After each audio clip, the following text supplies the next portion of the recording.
Being Seen is a weekly podcast hosted by me, Darnell Moore, with new episodes dropping every Tuesday. These are Black stories.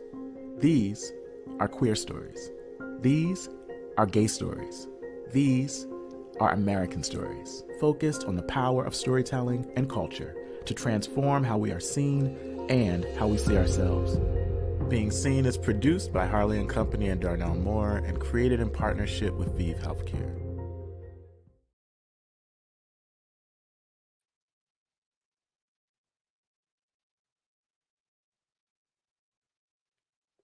Good evening. I'm so pleased to welcome you to tonight's program, Being Seen, Art, our Activism, and Archiving Our Existence, presented by Native Son in partnership with the Schomburg Center for Research in Black Culture. I am Bridget Catherine Pride, and I am the reference librarian for the Manuscripts, Archives, and Rare Books Division here at the Schomburg Center. The Schomburg Center for Research in Black Culture is celebrating 95 years as one of the world's leading cultural institutions devoted to the research, preservation, and exhibition of materials focused on global Black experiences. Our public archive boasts over 11 million items that illuminate the richness of Black history and culture. While we continue to navigate the quarantine imposed by COVID-19, we have migrated online where you can access parts of our archival collections and enjoy programs like tonight's. Please visit our website at schomburg.org for details. A large part of my work at the Schomburg is connecting our global community of researchers to archival materials that tell the stories of Black life from the perspective of our ancestors. One of the ways I do this is through the creation of research guides on specific topics.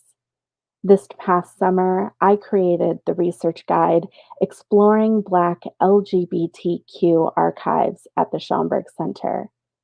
This guide highlights Black authors and journalists such as Joseph Bean, and performers and activists like Stormy DeLavrier, and others who identified as members of the LGBTQ community who have collections at the Schomburg Center and are open to be explored by our researchers.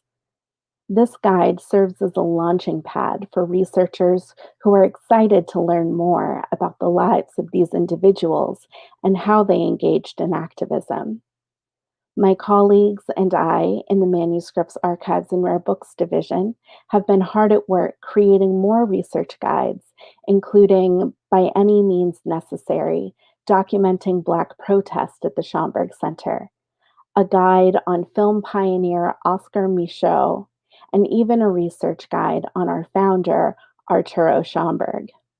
We are available to aid with research requests via email and video consultations. I hope to hear from you to learn more about your interests and to aid you in remote access to our collections. During tonight's conversation, we will be exploring the connection between art and activism when it comes to driving societal change, with a particular focus on storytelling narrative. Our panel will include Stephen Fullwood, Kimberly Drew, Mark Meacham, and moderator and organizer of tonight's program, Emil Wilbekin. Emil Wilbekin is the Chief Content Officer of Afropunk.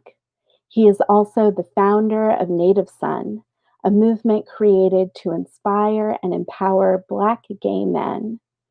Just 2 weeks ago, the organization celebrated the 4th annual Native Son Awards in an evening celebrating Black, gay, and queer men. Emil, recipient of the Advocate Award at the 13th Annual Ad Color Awards, has served on the boards of the Stonewall Community Foundation, the Design Industry Fights AIDS, LifeBeat, the Black AIDS Institute, and Gay Men's Health Crisis. Please welcome to our virtual stage, Emil Wilbekin.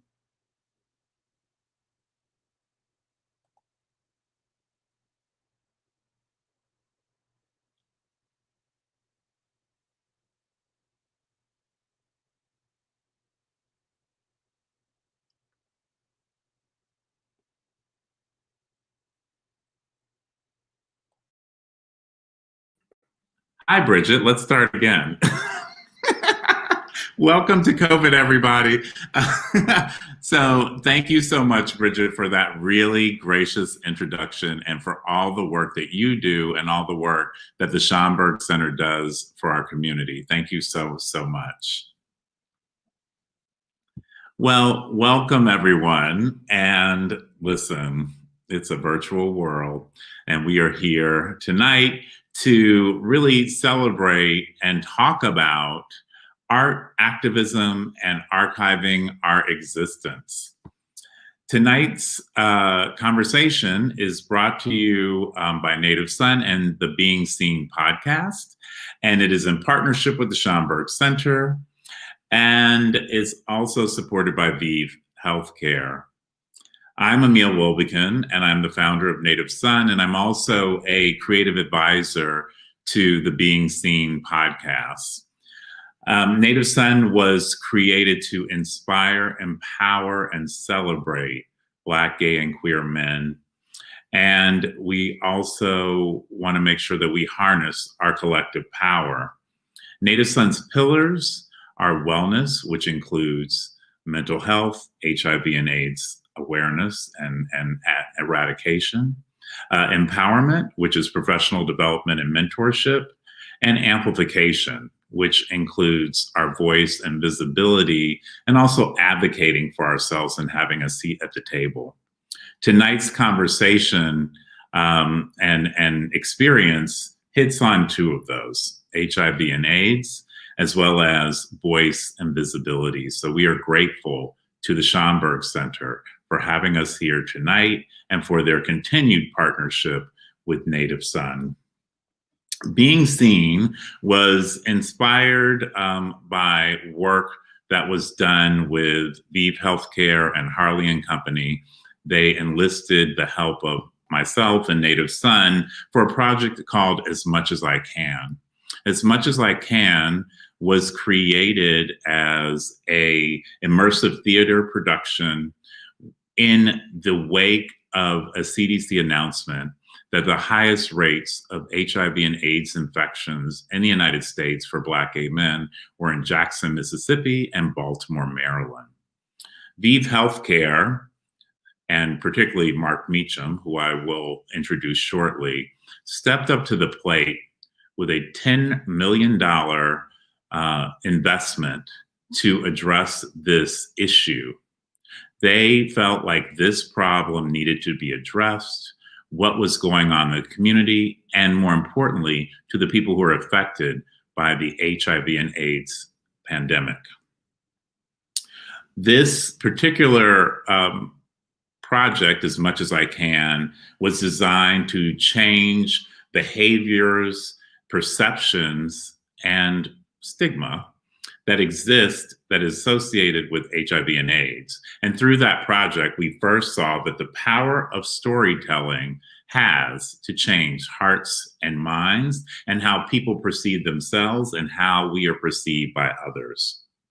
When the pandemic hit, live performances were out of the question. As Much As I Can was about to go on tour. And so in our pivot, ViiV Healthcare decided to create a new platform. How could they touch people, inform people, and help people, and bring about more deep conversations and stories? And thus, the Being Seen podcast was born. Historically and currently, Black gay men and Black queer men are quieted, invisible, ignored in the media, and not fully recognized for their stories. We are left out of the conversation, and we need to change that. Being Seen was a way to respond to that. It was produced and hosted by Darnell L. Moore, but it also created a unique partnership with visual artists. Giancarlo Valentin and Texas Isaiah, along with 10 other artists, Dietrich Brackens, Kara Walker, Diana Ijati, Olivia Fields, Detour, Ronald Jackson were all brought on to contribute their works to support the audio and storytelling that was created. Their artwork is profound, and they were more than happy to contribute to be included in this visual representation of the podcast, and we are grateful for their contributions. We have many hopes for this project in creating an archive of incredible talent of Black, queer, and gay men, but also our allies and other people who support our stories and also contribute to our community and have stories of their own. This really has been a love letter to the Black, gay, and queer community to show that we exist, that we are powerful, that we are human, and that we can defy gravity as we move forward to create a Black future. We are also grateful for our creative partnerships. I'm a creative advisor on this, as well as Deshaun Usher, and Moby, Mobilizing Our Brothers Initiative, and Native Son served as promotional partners. So without further ado, I would like to introduce to you and welcome Mark Meacham, who is the head of External Affairs of North America of ViiV Healthcare. Hi, Emil. How are you doing? I'm great, Mark. How are you? I'm fantastic. And I'm always so delighted to be at the Schomburg, even virtually. When I think about the repository of our experiences as individuals and as a people, it always feels like coming home. And so I actually daily look at the Schomburg postings on Instagram as part of my daily ritual. Oh, thank you. Well, thank you, Mark, for your support, and thank you for joining us tonight. Well, thank you. And you know, when I was listening to your introduction, Emil, I was thinking about the line where we started with this work, and really it's about elevating the voices of our community. ViiV Healthcare is 100% focused on HIV, and we're working to end the epidemic. You can't do that without addressing the disparities that focus where Black people bear the brunt of HIV. And I believe firmly that we can't do that without involving people in their own solutions. So about 5 or 6 years ago, we were down in Jackson, Mississippi, as you said, and in Baltimore, Maryland, talking to everyday people affected, Black and gay men, gay and queer men affected by HIV about their lives.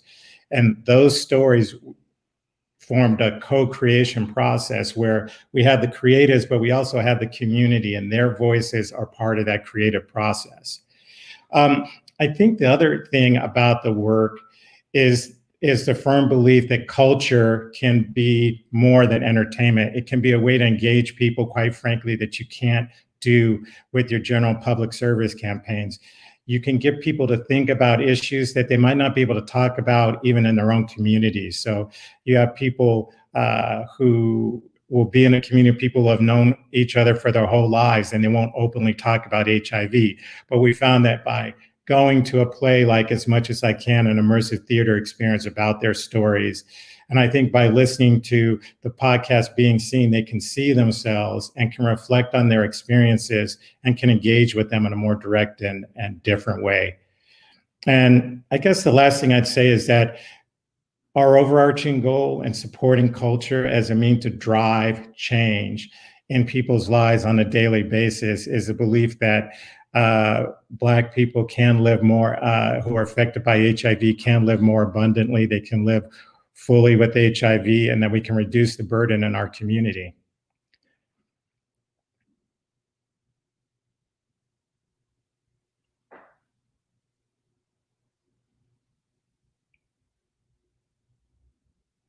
Emil, you may be on mute. I am doing this tonight. I don't know what. Yeah. So I want to say thank you, Mark, for your remarks. And thank you so much for what you and ViiV Healthcare are doing for the community. It is powerful. And I love that you are using art in the activism and visual arts, photography and performing arts, and creating change to shift minds, and hearts around HIV and AIDS for people who are living with the virus, but also for the community at large and how they perceive us. So thank you. Thank you, Emil. So thank you again for joining us tonight.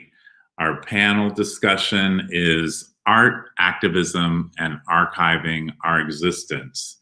I failed to mention in my opening remarks that I am HIV positive. And so it is very important to me that we have these conversations. It is very important to me as a Black gay man that we know our past so that we can move forward.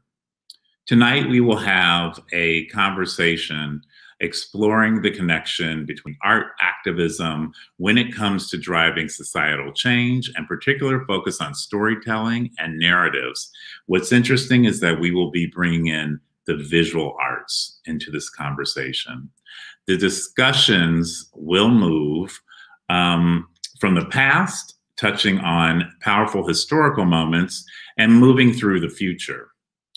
This will include a focus on ways of narrative art and activism and how they have historically been used in the fight against HIV and AIDS. We also want to encourage people to make sure that they are archiving their own lives. You're seeing visuals on the screen from the Schomburg's archives. And this is the third event that we have done at the Schomburg with ViiV Healthcare. And they've all been very, very powerful. So I'm so grateful to Novella Ford and Kalila Banks for their support. And also the fact that the Schomburg, which is an iconic representation of Black American culture, centered in Harlem, Langston Hughes' ashes are buried in the Schomburg Center, and that they have such a rich and beautiful archive. I'm also so grateful for our panelists tonight. First, we have Stephen G. Fullwood, who is an independent archivist, editor, and writer. He is the former associate editor of Manuscripts, Archives, and Rare Books divisions at the Schomburg Center for Research in Black Culture. In 1998, Fullwood founded the In the Life Archive to aid in the preservation and materials produced by LGBTQ people of African descent, also housed at the Schomburg Center. With archivist Miranda Mims, he co-founded the Nomadic Archivist Project, an initiative that partners with organizations, institutions, and individuals to establish, preserve, and enhance collections that explore the African diasporic experience. Fullwood's published works include Black Gay Genius, co-edited with Charles Stevens from the Counter Narrative Project, and To Be Left with the Body, co-edited with Cheryl Clark, and Carry the World, a bibliography of Black LGBTQ books, co-edited with Lisa C. Moore. Welcome, Stephen. You're on mute. I know, it's the thing tonight. Apparently, thank you very much for inviting me. And I'm happy to be here. I'm happy to have a platform to talk about the In the Life Archive. I want to give you a sense of how it started and what some of the things that it contains, if that's okay. Yeah. And so I want to begin by saying, once again, thank you very much for inviting me. I'm so enchanted by the idea of what Native Son is doing, as well as what ViiV is doing. And I've loved what Kimberly Drew I'm sorry, I can't think of Jenna is doing right now with with Black Futures, because that's all the work that I do. I'm interested in the Black future. I'm interested in the Black past, and the work that I did at the Schomburg for 19 years, 3 months, 24 days, was to aid in the preservation of Black global culture. So it's not simply just Black American culture, but everywhere in the world where Black people have been, we have materials about them. And so to talk about the In the Life Archive, it was founded in 1999. And I actually started at the Schomburg a year before that. And so when I came to my curator at the time, Dinah LeChatinier, to ask her whether or not we could build this archive, she said that was fine. And Schomburg had already had a history of collecting Black queer stuff. So they had the papers of Joseph Beam, who was the editor of the In the Life archive, the In the Life anthology in 1986. What we have here on the screen are a few images from the archive, and unfortunately I couldn't get any images right now because of COVID, so I couldn't go to the Schomburg to take photographs. I took some pictures of some things I own in my house, and some of the things I'm going to mention today. We've kind of gone through those images quickly, so we'll go back through them later on, I guess. Yeah, we'll come back. What I want to thank you for your introduction, and thank you for all the work that you've done, because it's so important. And then I'm going to bring Kimberly in now. So our next panelist is Kimberly Drew. Hey. Hello. Am I muted? Am I making noise? You are unmuted because you're a Black woman and you came in. It's really Yvonne was like, unmute, child. I'm so excited to be with you both. I'm just like overwhelmed because I respect and revere both of your work so much. So I'm just jazzed to be here. Oh, well, I love it. So I am going to give you your formal introduction because it's the Schomburg and this is what we do. So Kimberly Drew is a writer, curator, and activist who received her BA in art history and African American studies from Smith College. She first experienced the art world as an intern in the director's office at the Studio Museum in Harlem, which inspired her to start the Tumblr blog, Black Contemporary Art, and sparked her career in social media and the arts. Since then, Drew's writing has appeared in Vogue, Glamour, W, Teen Vogue, and Lenny Letter, and she has executed Instagram takeovers for Prada, the White House, and Instagram.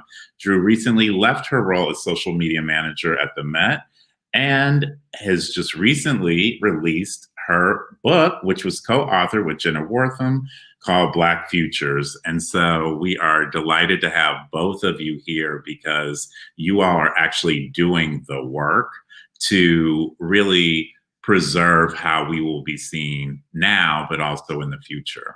So I want to start with Stephen. You were telling us about In the Life archive. And so how did it start? Like, how did the actual archive come to life? The archive came to life by being at the Schomburg Center. So I was in the right place at the right time with the right people who, again, as I mentioned briefly, the Schomburg Center had already been collecting Black queer stuff since its founding. So folks who we think of as queer in some way or homosexual or gay, Langston Hughes, Connie Cullen, Wallace Thurman, they were collecting those materials, those books at the time. Later on in the 80s, they were collecting other kinds of materials, such as the records of other countries, Joseph Beam, Asado Saint, Melvin Dixon. And so these men and some women, their works were being collected. They were hosting readings by Samuel Delaney, Octavia Butler. So they were very active in that way. And so I happened to be in the right place at the right time to begin an archive that focused exclusively on people of African descent who were LGBTQ and any other name we come up with in the future. The archive is large enough to hold it. So Kimberly, when you started the Tumblr blog, what was your inspiration? Like, what was your impetus to do that? I mean, it's perfect to say after Stephen, it was really because I was at the Studio Museum. I was in my sophomore year of college and knew nothing about nothing. And my first week in the office, learned about Basquiat, learned about Glenn Lydon, learned about Lorna Simpson. And after, I think, 10 weeks of being at the institution, I went back to my college campus and was like, I'm not learning about these same artists anymore. How can I build an infrastructure to continue my own learning, but also really to like take that baton that I'd been passed working in Thelma's office and making sure that the artists that I did remember, that I didn't forget those names. And being a millennial, I felt like it had to be done in an online format. So that's a perfect segue. I mean, I think about social media now. It's like everyone is literally archiving their existence on a daily basis, right?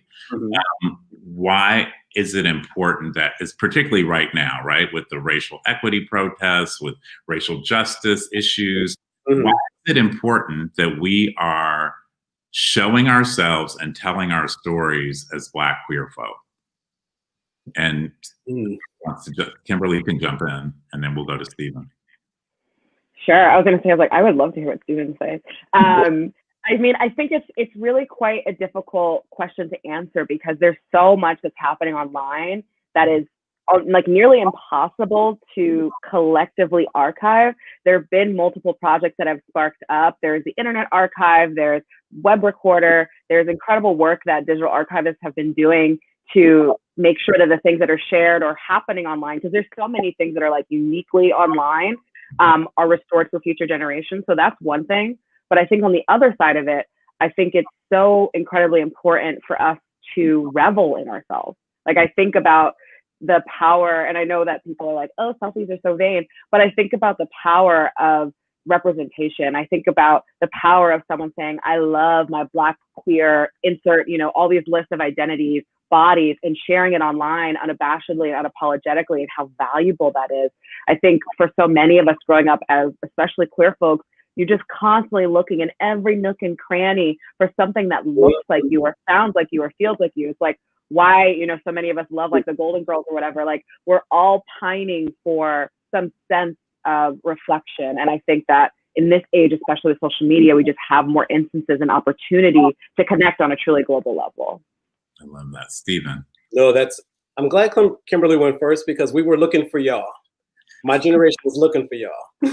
Generation X was looking for y'all. We were trying to prepare for you guys. And we lost people due to AIDS and HIV, as well as through cancers and other kinds of things, and violence. So we had this whole generation of people from the mid 80s to the 90s who were there to call you guys and to call us into action. And so we've been searching for you guys, and we're so happy that we have this internet community now that people can actually see, reflect, and imagine themselves in ways that our generation really couldn't. I turn 55 next month, and I love what you said about loving my Black queer body. I was like, that was unheard of. Growing up, I grew up in Ohio. By the time I got to New York City had it on lock. And it was still a struggle to be visible. And there are so many people that we have in the archive that were determined to be visible even as they were dying. And so I think it's important for the person to acknowledge that he, she, they, however you define yourself, that you have a story that matters. You don't have to be famous. I love that people talk about themselves and archive themselves online. And you can download some of that information. So you can actually own it for yourself. It's not going to simply disappear or go to the Internet Archive, as you mentioned earlier. So I'll get into a little bit more about the things I think one should be doing to archive themselves. So one of the things that was so interesting when I started Native Son 4 years ago was I started doing photo research. Mm-hmm. And it was kind of horrifying for me that it was so challenging to find images of people that I thought, it would be very easy to find those images because they're well known. They, had written books. They had appeared in movies, but there really isn't a lot of that old material. How was it for you, Stephen, to gather those images and materials? What did you have to do? Like, did you reach out to people's families? Like, how did you find those materials? I definitely repeat, I was in the right place at the right time, not just at the institution, but I was working in the community. So I knew a lot of the players, the folks who had been doing activism for 30, 40 years, who were getting up in age. And so just reaching out to them and saying, and this is at the sort of the burgeoning internet, I was able to connect with a lot of people that way. And it was easy. It was so easy because people wanted, and they were affirmed by the idea that an institution like the Schomburg wanted to have their materials. So I had a pretty easy job. It was about helping to facilitate those things, to find those materials, to encourage people that, yes, you've done this history and that we're looking for you. And so that material came fairly quickly over those 18 years. Yeah, 18 years.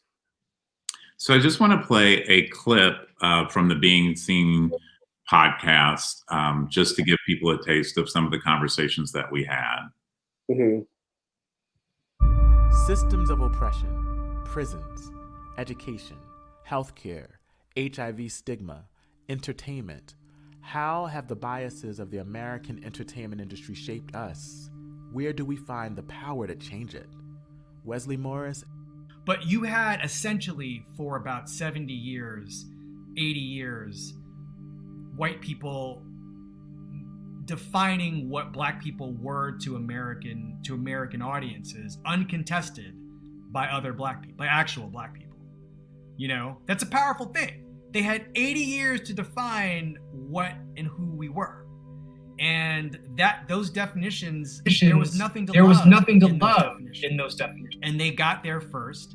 They were foundational. They created every stereotype of a Black person that we have today came out of the blackface minstrel period, starting in the 1830s and continuing to this day, essentially.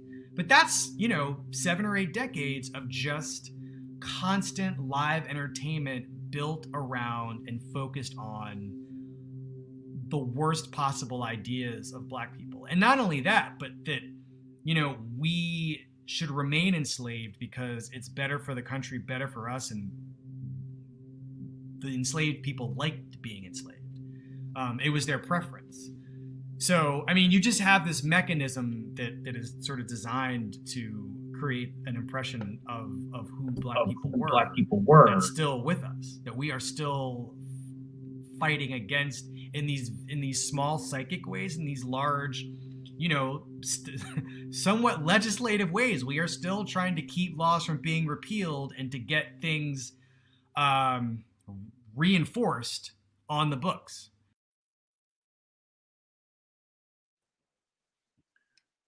So when I listen to Wesley and what he's saying, and I think about archiving, I think about what happened in 2020 with the protest and with people showing up and being tired of being boxed in and marginalized and erased.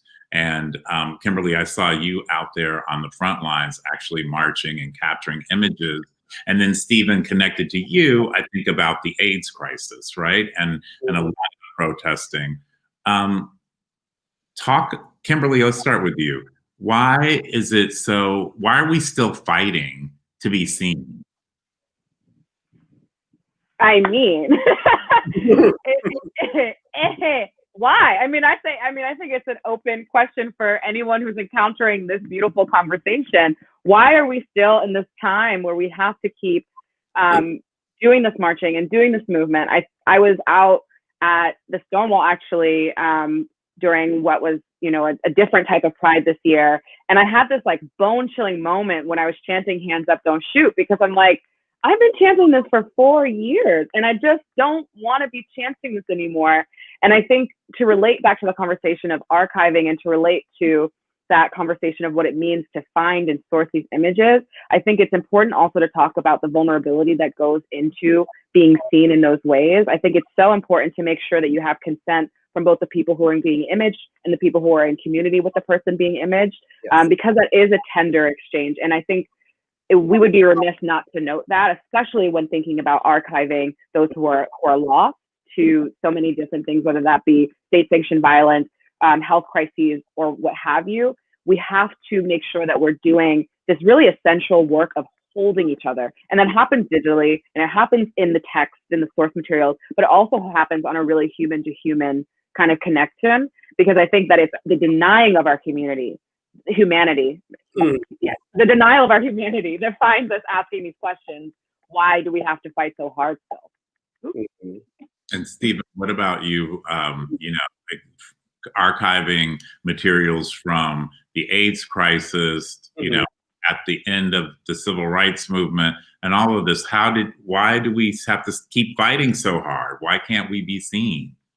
Well, the thing is, I'm not sure if it's why are we still fighting so hard to be seen. When I think about the long view is this: we've been enslaved a lot longer in this country than we've been quote unquote free. That's the first thing. We still have a lot of laws that prevent us from living full lives, right? So I think about that. And I think about when it comes to the 80s and 90s in terms of archiving these narratives, these papers and things, I think of Joseph Beam for one. And sure, Joseph Beam published In the Life, which was the first Black gay anthology in 1986. He died 2 years later. Now, when everybody told his mama to throw all that stuff away, she didn't. In fact, what she ended up doing was helping Essex Hemphill finish the book, which became Brother to Brother, New Black Gay Voices. And this was really a critical moment where she not only helped finish the book, she donated her son's papers to the Schomburg after being told, you should throw that stuff away. So I think there are all these different stories that that different generations have yet to discover in the archives, at the Schomburg, at the Lesbian Her Story archives, at the One archives, different archives around the country. We are connected in the sense that the papers and the things that are, but sometimes we're loath to really do the work that we need to do to be connected. We think it should be easy. It should be online. It should come to us easy. Our responsibility is to connect to each other in meaningful ways. And archiving that stuff largely, in some cases, because you died, people generally throw your stuff out. They're not thinking of an archive. We're not in that time anymore. So there's a lot more archival education about people preserving their stories through their papers or through their digital assets. These are really important moments. And I'm watching the change from the Antique Roadshow sort of, look, I got this, how much is this? And sort of that morphing more into, you're part of a larger conversation. And you've always been a large part of a larger conversation that's been happening for quite some time. And so, absolutely, Kimberly, come on. Oh, no, I was just going to say, I think what you said is so brilliant. And in my mind, I was just thinking about, the second part of that question is, why do we have to fight so hard to be seen?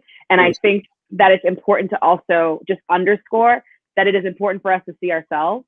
Absolutely. I think we always have to think about a matter of vantage point and how we're centering ourselves. And it's the work of Joseph Beam that saw everyone, that built that archive. It wasn't that it was just this institutional force. It was this person on the ground in community, lovers, friends, people you absolutely hate, but who are built in your archive. That is such an essential part of it. And I think gets lost, especially when you think about the ways in which marginalized people are told our lives don't matter. It's like, no, we matter to each other. We're codependent on each other. And that is beautiful. No, it's absolutely. Thank you for bringing up who sees who and why. Right. And so one of the reasons why I agreed to do this talk is because I wanted to bring it home that your story matters. It should matter to you. And then secondly, to the communities in which you're in. And so knowing that your story matters, and start to think more about how the information is coming to you, either through the internet or whatever, through other people. Think about the points of reference. I heard a lot when you started out by saying, we're being erased, or we're not having our voices there. And I was thinking, really, it kind of depends on where you are in this country. It depends on what community you are. There are communities of people that feel visible because they see themselves and other people see them, and they write books and they do plays and they do all kinds of things. Right. So I like to mention that it's a very complicated experience right now to look at how Black LGBTQ life is viewed in this country when you have a Laverne Cox on TV, and then you have all these trans men and trans women being killed. Right. So visibility doesn't necessarily mean the end of the violence against us. Right. But we continue to push, and that's our responsibility. So, I mean, that's one of the reasons why I started Native Son was how do I create a platform where Black, gay, and queer men could see each other and see possibilities, right? So they can also know their history, know who came before them, but they could see who is doing things right now. And I mentioned during the Native Son Awards 2 weeks ago, this has been kind of an unprecedented year for Black, gay, and queer men, that you have 2 Black gay men winning Pulitzer Prizes, that you have Rashad Robinson leading Color of Change while Alfonso David is leading the Human Rights Campaign, and so forth and so on. It's still kind of troubling to me that a lot of the older references are very hard to find, and just continuing that storytelling. So how are we now, right in this moment, preparing for future generations, which leads me to Kimberly. Tell us more about Black Futures, the book that you and Jenna put together. Yeah, absolutely. With joy.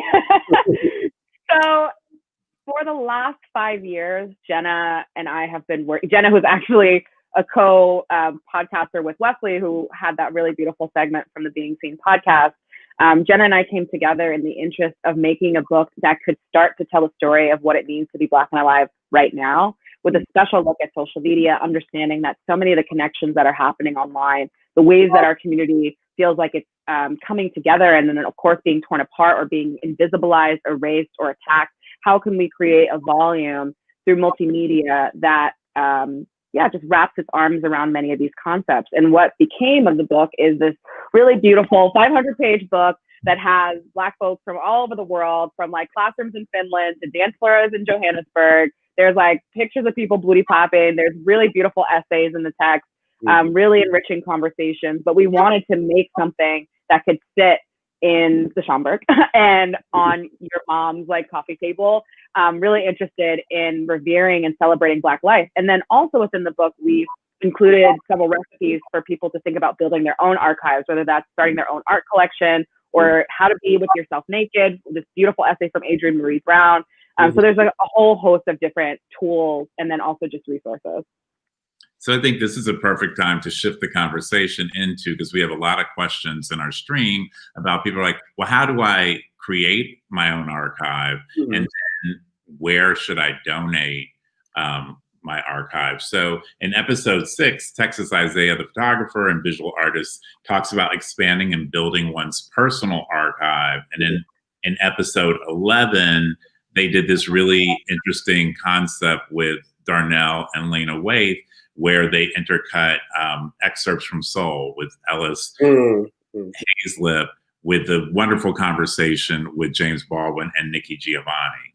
So how can people start their own archive, and what should they be thinking about, and how should they do it? So people have already started their archives. That's the first thing. They have the phones, they have the computers, they have a digital archive, things that are born digital, they have things that they've saved.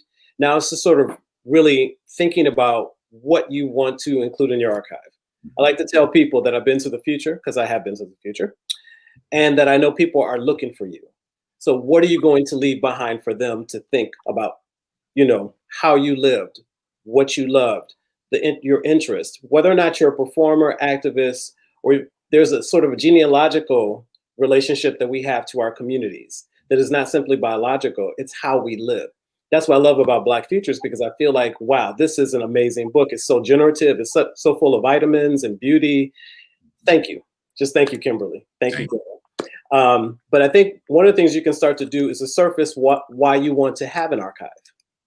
Why do you want to do it? Do you simply want to do it to tell your story? That's enough.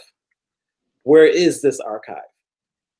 Analog, digital. Where's the material at? I'm sure that I know that I'm always in conversations about different kinds of archival collections with performers and artists and theater owners and stuff like that. And I just go, let's be basic about it. Let's be journalistic. Who, what, where, when, and why, and how. Let's try to figure these questions out. And it's very basic. If everyone today that's listening to this particular event just went and thought about, if today you died, what would someone know about you? What evidence do you have in your house? Is your computer locked? Is your phone locked? What kinds of things have you left on social media for people to find? What kinds of things have you published over the years, or performances that were captured, say, by the Schomburg Center on their public programming? Think about those things. And then also think about spending time building that archive. And sometimes people immediately go, oh, yet another thing to do. I'm like, well, no, you can do it iteratively. Just do it in iterations. Think about what you have, why you want to have an archive. Think about what you have and begin to assemble these things. I do this thing called Archive Sunday, where I basically every Sunday I'm either doing genealogy, or I'm building on our personal family archive, or I'm building on my own personal, professional and personal archive. I just spend a little time on Sundays doing that, so that it's not an overwhelming process. It's something that can help you think about why you do what you do. You benefit in ways that you can't imagine by keeping your own story and then thinking about over the years how you've developed over the years. And so social media can do that to some degree, but there's nothing like a more active way of doing it, a proactive way of doing it. And so, Kimberly, what you got to say? I know you got something. I'm just taking mental notes. I'm like, okay, next Sunday, you see me in the archive. I got you. I think the only thing that I would add is that it's essential that you take the reins on how you want that to exist. I think that we have to I think a lot about neurotypicality. I think a lot about tactility. I think a lot about accessibility. And who do you want to access your archive and how is my favorite part of what you were talking about, because it doesn't have to be this very glossy photo that ends up in an institution. Cookbooks can be archived. What sensory things do you want to leave in? What ways do you want to make it so that there's as many entry points as possible on your own terms? That's the beauty of building your archive, because you don't have to meet all the stipulations of what an institution wants. Right. And I think that the more that we can think about that and expand that, we retain a bit more agency. If a call comes, and if a call doesn't come, remember yourself, remember your friends, remember this, remember that. I've had so many battles with my family in particular where I'm like, I want to do an oral history project. And they're like, get out of here. Right. I'm like, no, I want to know. I want to know where you guys were during the North riots. Like, even if it was something that maybe you're not super proud of, like, I want to know so that I can pass it on to the next generation of our family, because it is so important. And I think that being able to define that importance is key. Absolutely. Absolutely. One thing I'd add to what you're saying that I really want to emphasize is that it's your story, and that agency is critical. And so even if your materials, if you're considering going to an institution, you still have, you're an agent of your own story. And you can speak with an archivist or a curator about the kinds of things you would like to donate or sell to a library. And they'll tell you, this is what we collect, this is what we're interested in. And as the more you build your archive, and the more you know what you have in your archive, the better the relationship can happen. And this is what some of the things we do with the Nomadic Archivist Project. We work with people to help facilitate those relationships with institutions so that it's this kind of relationship. It's never this, it's always this. And that's one of the reasons why I love working with the Nomadic Archivist, because I can go anywhere in the world and work with folks in their archives, whether they want to keep them or work with an institution. So one of the things that was very interesting with the Being Seen podcast is that they collaborated with photographers to create different images that aligned with some of the topics. And so I just want to take a second to show some of the work that was curated, because it is spectacular. And so we have photographs. Again, they partner with Giancarlo Valentin, and they also with Texas Isaiah. This is Texas's image. But they also work with other photographers like Clifford Prince King, Elliot Jerome Brown Jr. I'm letting them go through. Ja Gray, Kennedy Carter, Nate Palmer, and Shane Wallace.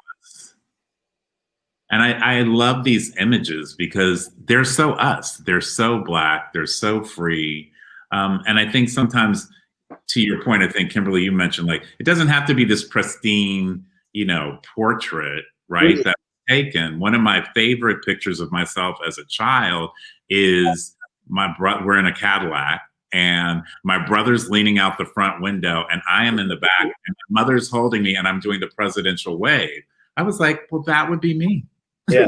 Even as me, I was still doing that stuff. So people on a tactical level, things don't have to be like perfect and in a Ziploc bag and stuff like that, correct? Well, I was about to say, I feel like Stephen might have get the tissue paper and the white glove. So it's between those 2 points, Emil. It's not that everything needs to be pristine, and it's not that you should have this stuff somewhere where you get floods in the winter. You want to take care and put the stuff away, and you can keep it flat in terms of photography and other things and photos that don't have to be acid free. But you want to make sure anywhere you wouldn't want to go in your house or your apartment, don't put your archive there. If it's endangered in any kind of way, whether it's heat or water or what have you, you want to be really mindful of that. And so, again, there is so much online that can help you just get started. It's all about just finding that information, keeping things clean so that they're not impacted by other things in the closet. Knowing where the stuff is critical, because you want to put your hands on it. You want to be able to show people. And so without taking too much out of here, I just want to say, just get started on it, and then begin to reach out to people, archivists, other folks, myself. We can help you just navigate what that looks like. So I wanted to just say one of my favorite things, sorry. Yeah. No. Not important, but I just want to say it just because it's fun. One of my favorite things in the One Archive is this booklet that they have that's just matchbooks from different motorcycling, like queer bars that no longer exist up and down the California coast. So it can be so many different things. Absolutely. Yeah. I love that. Someone in the comments said, so sorry, I'm over here reading, but it says, I always think of Toni Morrison when she talks about invisible to whom. Yes, absolutely. There we go. Snap, snap, snap. So someone asks a question for Stephen. When does duplication become too much in archiving? That's a great question. So recently I was working with an institution where I advised them to keep 2 copies of everything. And one was for the archive, one that would be, donated, but also one for the office. Mm-hmm. They had so many different kinds of programs, and I could see them in the future going, someone asking them, like someone doing an exhibition at a museum, do you have a copy of this program? And rather than going back and forth to their storage or to the library, they'll have it on hand. Mm-hmm. I think you shouldn't keep any more than maybe 3 things, and you should try to keep the best copy of those things. Unless that one of those materials has it has notes and other things you want to that's a really important archival document. It kind of tells you where you were, what you were thinking, or what someone else was thinking. So you want to keep things that have a unique character to them. But you don't want to go crazy with duplicates of anything, because they would drive you crazy. You'll be thinking, oh, I know one day I'm going to donate this somewhere. It's never going to happen. It's never going to happen. People always think I'm crazy because I'll go to, say, Slave Play or some other event, and I always take 2 programs. And it's for that reason, because I already know me, like I'm going to be pouring over it later. Like, well, for the archive, though. Yes. So we have a couple of other questions. How can I donate potential archive materials to the New York Public Library and the Schomburg during this COVID-19?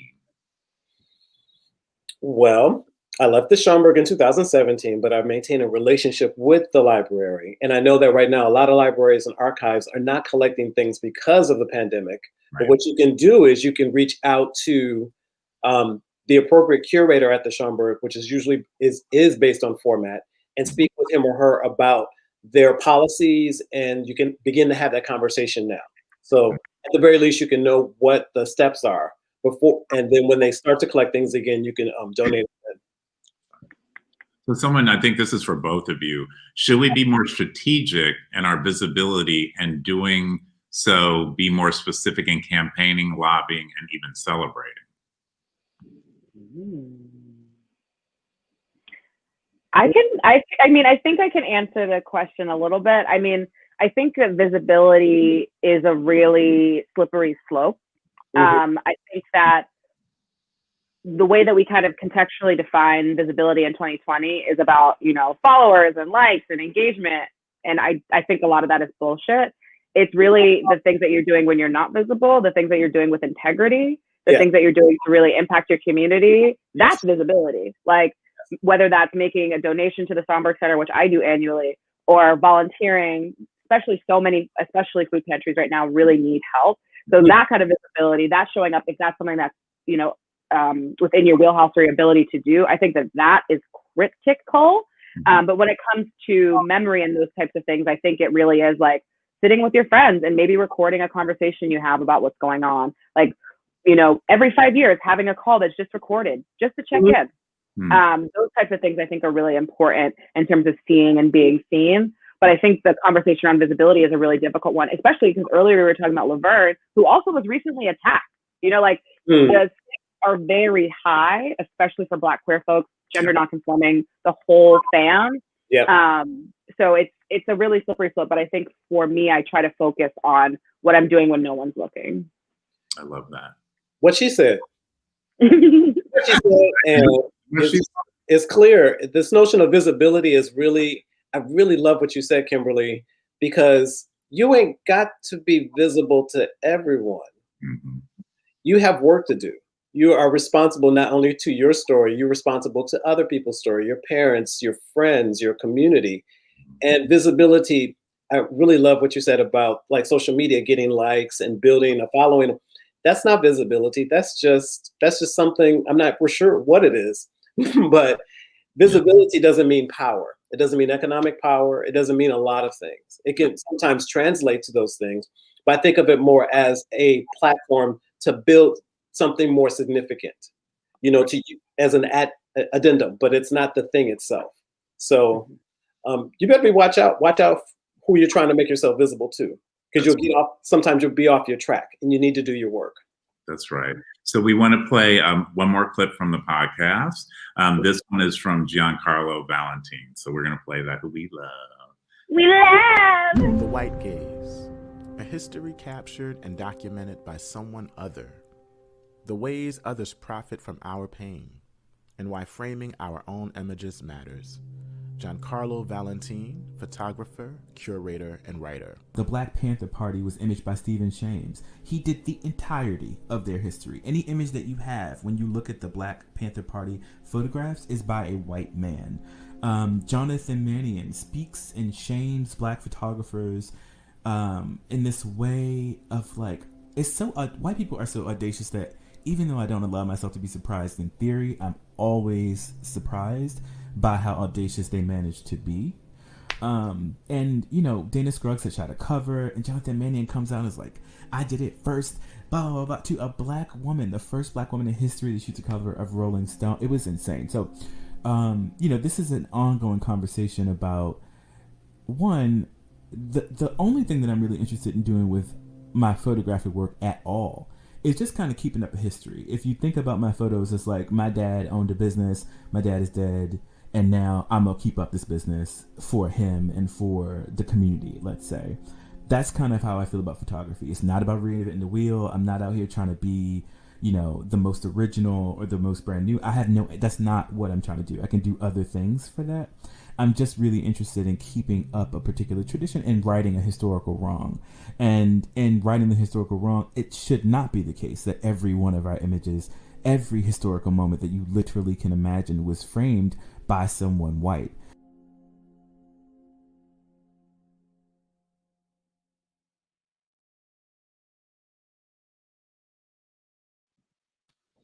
I love that. That was powerful. Super powerful. Well, I want to thank you both for this. I feel like I want another hour with you both because I have so many more questions and am in awe of both of you for the work that you do, because preserving our history and telling our stories in a very thoughtful and intentional way, I think is so important as we do lay the groundwork for a Black future. So in closing, Stephen, would you like to say something? Who gets to tell your story? Why do they get to tell your story? Be clear about where you put your money. Be clear about where you put your influence. Be clear about who you endorse when they talk about Black people. I love it. Kimberly? Period. I I think I'm like contractually and morally obligated to say, please buy my book. And then separately, and especially buy it from a Black-owned bookstore. Please tweet at me if you'd like any recommendations. I have a few regionally based. And then separately, I would say continue to understand that you are not the first to do shit. Like, just be in community with your elders and ancestors. Be in community with those who are younger than you. I think that humility and vulnerability are the most powerful virtues that we have. And so hold them dear and tight and enact them whenever you can. Word. I love it. Period.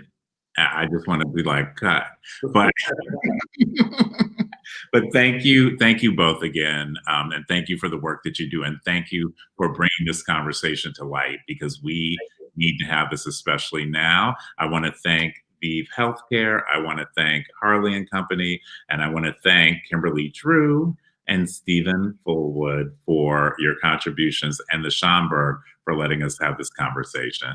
Thank you so much. Everyone be safe and download the podcast. All righty. Bye-bye. Bye. And what we live, what we experience, what we document together becomes our archive, our proof of life, and a demonstration of the fullness and the worthiness of our existence. Emil will begin. So I think archiving is really important. I mean, I am a pack rat Virgo. I keep everything because I want there to be a legacy and evidence of my existence long after I'm gone. I'm not keeping these things because of my ego now. I'm keeping these things because I have intentionally done work to elevate and amplify and change the narratives of my community. And so one of the things that's very important to me with Native Son, and I think it's very obvious when you look at our social media and the fact that Instagram is our biggest platform, the largest community gathers there, because it's an archive. It is an archive that we exist. It is an archive that we are successful. It's an archive that we are able to be loved and in happy, healthy relationships. It's an archive that we can have kids. It's an archive that we are successful in breaking barriers in culture, in politics, in finance, in art. And that I think about our ancestors and how many people we don't know that existed that literally have been erased. They've disappeared. How do we unearth the people that came before us? How are we capturing and celebrating who is doing the work right now and how we exist right now? And then what does it look like in the future?